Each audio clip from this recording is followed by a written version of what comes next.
Welcome to UPSC with Ricky the rule of law, एक dedicated UPSC guiding platform जो aspirants को सही दिशा, स्पष्ट कॉन्सेप्ट्स और मजबूत कॉन्स्टिट्यूशनल अंडरस्टैंडिंग प्रदान करता है। नमस्कार दोस्तों। तो आज एक बहुत ही इम्पोर्टेंट चीज़ के बारे में हम लोग डिस्कस करेंगे। उसका नाम है मोदी ने जो मीटिंग किया है मोदी जी के साथ। जापानीज़ प्राइम मिनिस्टर जो हैं, ये जापानीज़ प्राइम मिनिस्टर हैं और ये हमारे मोदी जी हैं। तो इन लोगों ने आज क्या किया है, मीटिंग किया है। तो उस मीटिंग के बारे में आज हम डिस्कस करने वाले हैं और 5 बिग डिसीजंस के बारे में बात करने वाले हैं जो कि जापान के द्वारा लिया गया है, क्योंकि उनको इंडिया के साथ कोलैबोरेशन करना है। ठीक है, आपको पता ही होगा, मैं बाद में बताता हूँ। और that could be A transform India's future. आपको पता ही होगा कि टेक्नोलॉजी बहुत अभी एडवांस में जा रही है। ठीक है, communication it's far from here. ठीक है, तो चीज़ों के बारे में आपको मतलब बहुत डीपली डिस्कस करना पड़ेगा, चीज़ों को जानना पड़ेगा और उसके हिसाब से आपको फिर एक्शंस भी लेने पड़ेंगे। हाय, मेरा नाम रिकी मैती है और मैं आईएएस और आईपीएस के लिए पढ़ाई करता हूँ एंड पढ़ता भी हूँ डेडिकेटेडली। और मेरे को 5 साल से ज़्यादा इस फील्ड में हो चुके हैं, तो एक एक्सपीरियंस मान सकते हो आप, तो मेरे एडवाइस ले सकते हो, इट्स ओके। तो अभी क्या चीज़ है, अभी देखिए जापान जो है, जापान के साथ क्वाड जुड़ा हुआ है। ठीक है ना, और जब भी क्वाड और ये जो भी चीज़ों का मैं नाम बोल रहा हूँ, तो आप एक बात याद रखिएगा, ये सारी चीज़ें बहुत इम्पोर्टेंट है, क्योंकि अभी क्या है कि जियो पॉलिटिक्स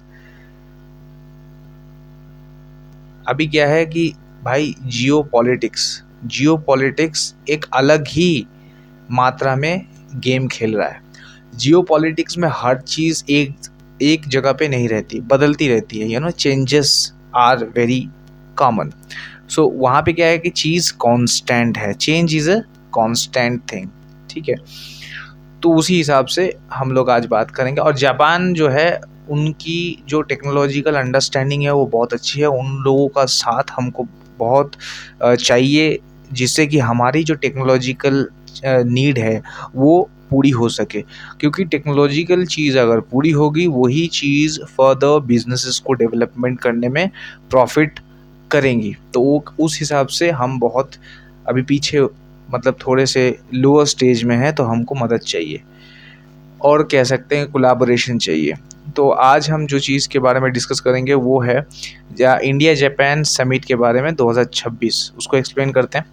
पहले तो आप अगर आप द हिंदू न्यूज़पेपर पढ़ते हैं तो उसमें आप देखिएगा कि free and rule based Indo Pacific shared priority of India and Japan, PM Modi ने डिसाइड किया है।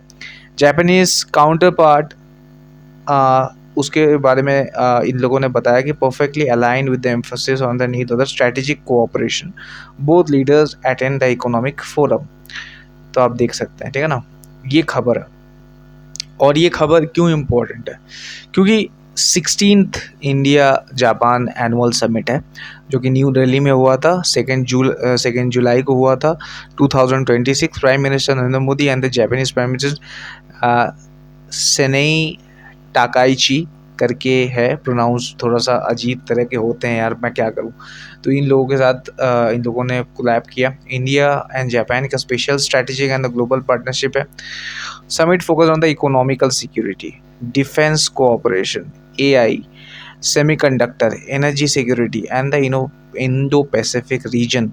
ये 6 जो चीज़ है ना, ये याद रखना, 3, 4, 5, 6, ये 6 पॉइंट बाद में आपको हेल्प करेंगे। इसलिए चीज़ों को मैं बहुत ही सिक्योरली और चीज़ों को जानते हुए मैं यहाँ पे मेंशन करता हूँ कि 1, 2, 3, 4, 5, 6, ये 6 के 6 पॉइंट बहुत इंपॉर्टेंट है। ठीक है, तो मोदी टाकाइची टॉक्स अभी होने वाले हैं। उसमें क्या क्या, why is the summit very important.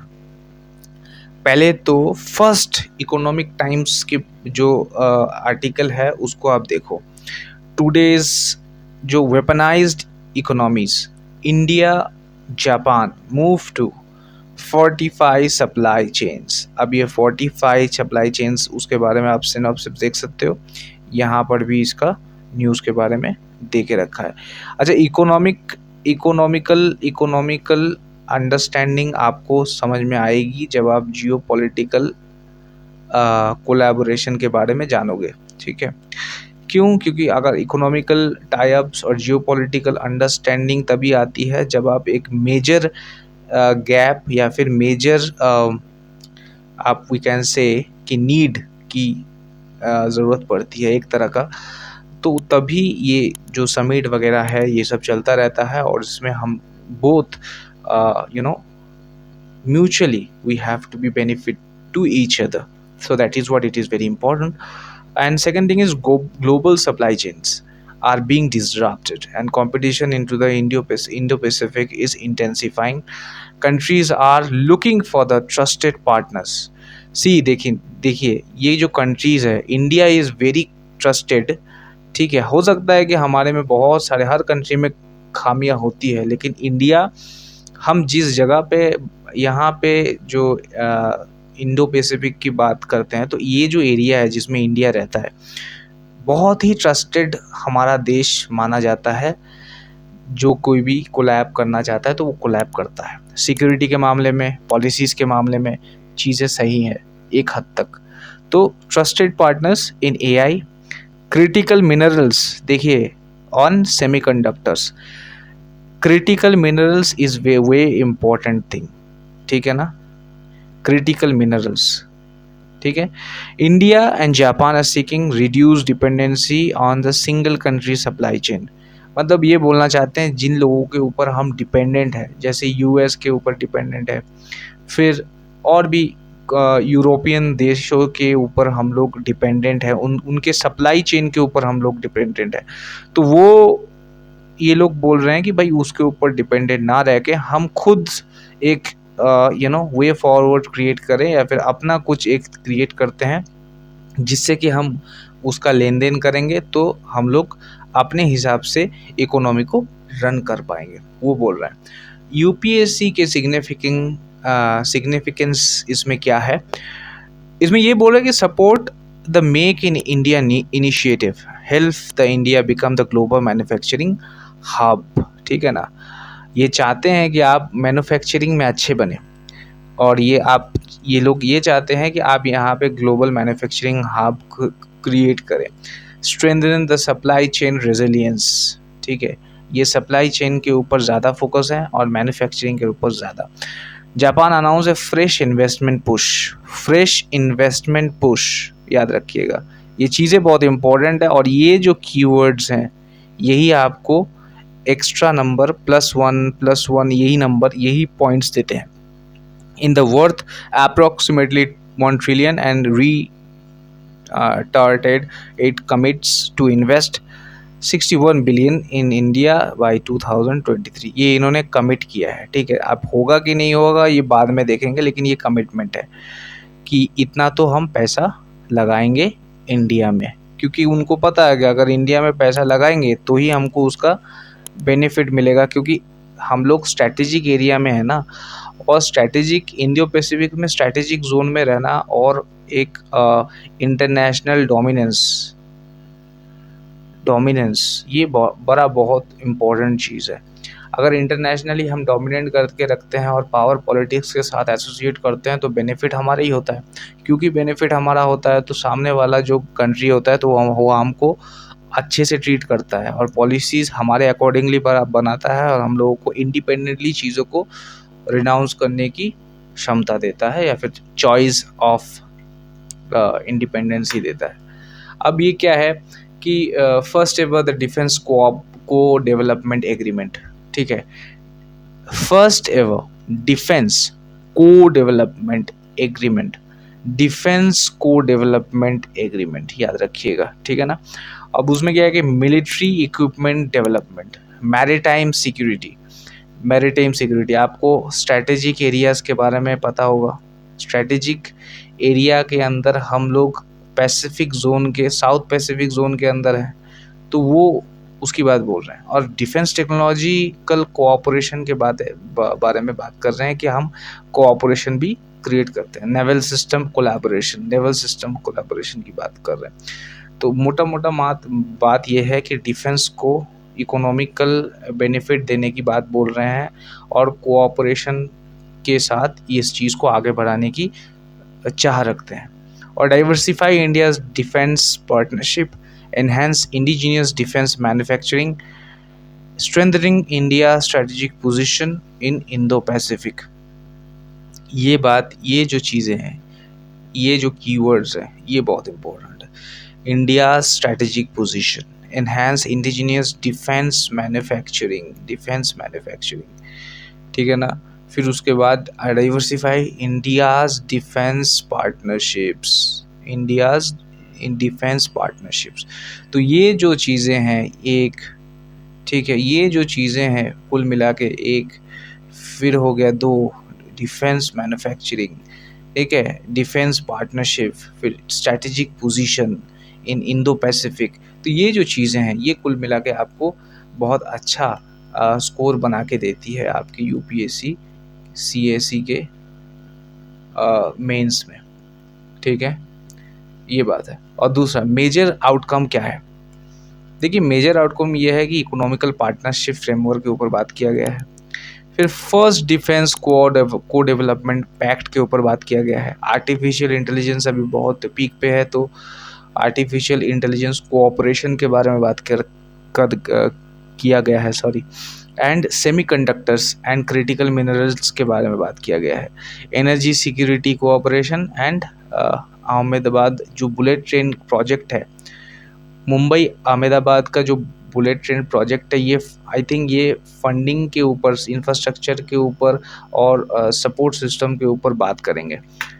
देखिए उसके बाद हम लोग जो डिस्कस करेंगे वो इससे थोड़ा सा डिफरेंट है, लेकिन ये बहुत इम्पॉर्टेंट है। ये टॉपिक्स की डिमांड है, अगर टॉपिक ये नहीं होता तो हम डिस्कस नहीं करते, लेकिन हमको क्विक फैक्ट्स जानने पड़ेंगे यूपीएससी के हिसाब से। इंडिया जापान के रिलेशनशिप्स, देखिए एस्पेक्ट क्या है और डिटेल्स क्या है।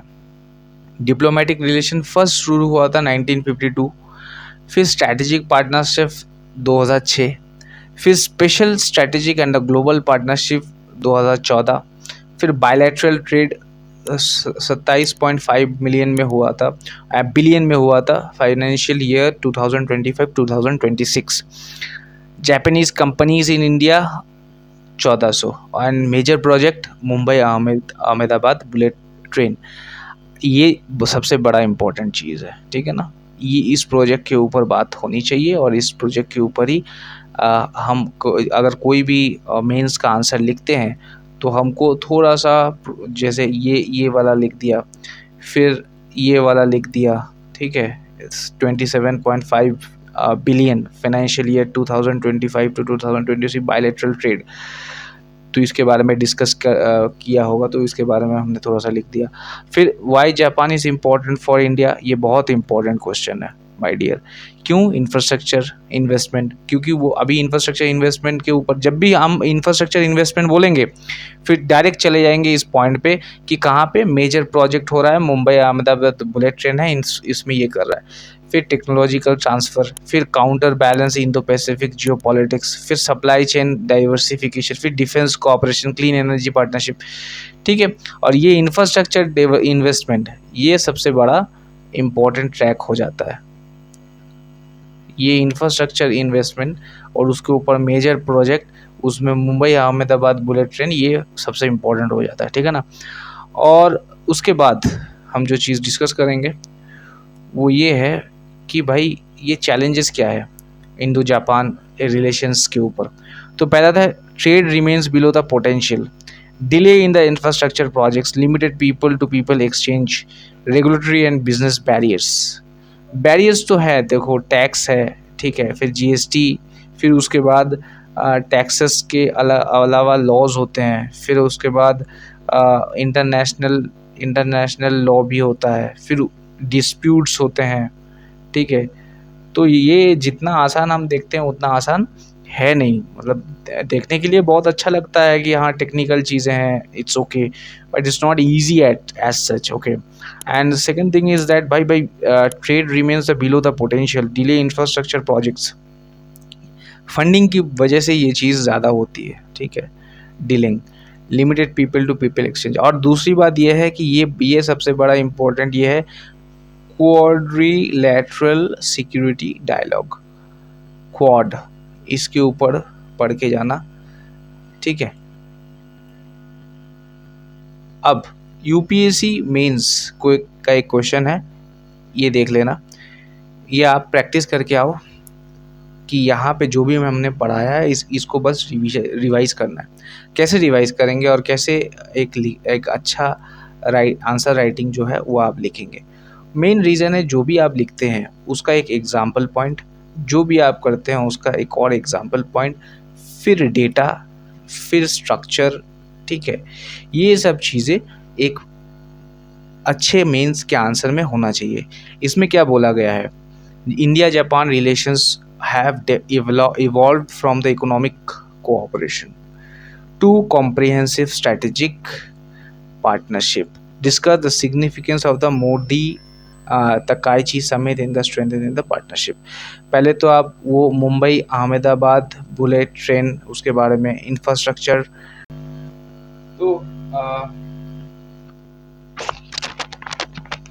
तो वही चीज़ मैं बोलना चाहूँगा कि जैसे यूपीएससी मेंस के जो क्वेश्चंस हैं उसको थोड़ा सा अच्छे से देखिए, और जो भी आप चीज़ लिखते हैं उसका एग्जाम्पल, जो भी स्टेटमेंट देंगे उसके बाद उसका एग्जाम्पल होना चाहिए, जो भी लिखा उसका एग्जाम्पल होना चाहिए, फिर उसका डेटा होना चाहिए, फिर उसको मतलब वैलिडेट करने के लिए उसका डेटा, तो ऐसे आप, और लास्ट में उसका वे फॉरवर्ड या तो फिर उसका कंक्लूजन, वे फॉरवर्ड या तो उसका कंक्लूजन, ठीक है। तो ऐसे, और इसका जो पहले एक स्टार्टिंग पॉइंट होना चाहिए, ठीक है। और इसको अच्छा बनाने के लिए, बॉडी को अच्छा बनाने के लिए आप ड्रॉ कर सकते हैं, कॉन्सेप्ट विजुअलाइज बोलते हैं इसको, कॉन्सेप्ट विजुअलाइजेशन करवा सकते हैं। तो वो बहुत सारी चीज़ें हैं, ठीक है ना। इसी के साथ साथ हमारा जो आज का सेशन है वो बहुत इंटरेस्टिंग रहा होगा और आपको बहुत अच्छा लगा होगा। Thank you. अगर आपको हमारा कंटेंट अच्छा लगता है तो please support us, subscribe us. Thank you. जय हिंद। Thank you. हाय दोस्तों, माय नेम इज़ विक और आज मैं आपको एक अच्छी सी खबर देने जा रहा हूँ, और वो ये है कि मैंने 2 ई बुक्स लॉन्च किया है, एक इकोनॉमी के ऊपर और एक इंडियन पॉलिटी के ऊपर। और इंडियन पॉलिटी के ऊपर जो ई बुक है उसकी जो प्राइस मैंने रखा है वो है 499, और इंडियन इकोनॉमी के ऊपर जो मैंने ई बुक लॉन्च किया है उसका प्राइस रखा है 499। बहुत नॉमिनल है, उसको आप जाके परचेज कर सकते हैं। यूपीएससी के लिए बहुत अच्छी एक चीज़ मानी जाएगी, और दूसरी बात ये है कि आप हमें सपोर्ट कर सकते हैं।